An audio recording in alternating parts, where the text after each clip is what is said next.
you want to do what with your second career here, Kobe? What we want to do is use sports as the greatest metaphor for life.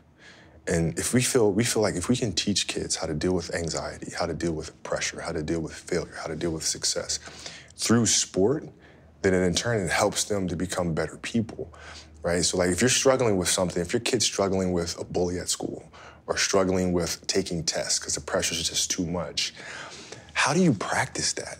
Like as a father, you can go to your daughter and your son and say, okay, work your hardest, don't worry about the end result. But those are just words, aren't they? Mm-hmm. Right? They have to physically put themselves, emotionally put themselves in that same situation over and over to really be able to understand how to deal with it. And what we're saying is that sports does that for you. So now through sport, when you practice every day and you're playing these games and you have these emotional challenges, you get used to figuring out how to navigate yourself through, which in turn helps you to become a better test taker and vice versa. Do you ever want to act? No. I love creating. I love creating, I love directing, I love producing. I don't love acting. I don't love being in front of the camera. I like trying to figure out if the arc of the story is the right one. Sure. Are you taking pitches? No.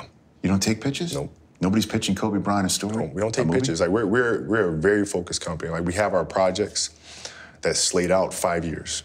We know exactly what we're releasing from now to 5 years from now, and when we're releasing them, and how they have a domino effect from books to film to Broadway. We have very specific goals and things that we want to accomplish. So we're very, very focused on those. And all the projects are created in-house. So coming to you with my Dear TV idea, that's out, that's not happening? I mean, if I ever need for you to write Dear TV. You kind of just slipped it in there right now, so I'll take that as a pitch. Well, I mean, no, it's just, I'm not done with my career. You know what I'm saying? At some point. Dear TV. Dear TV.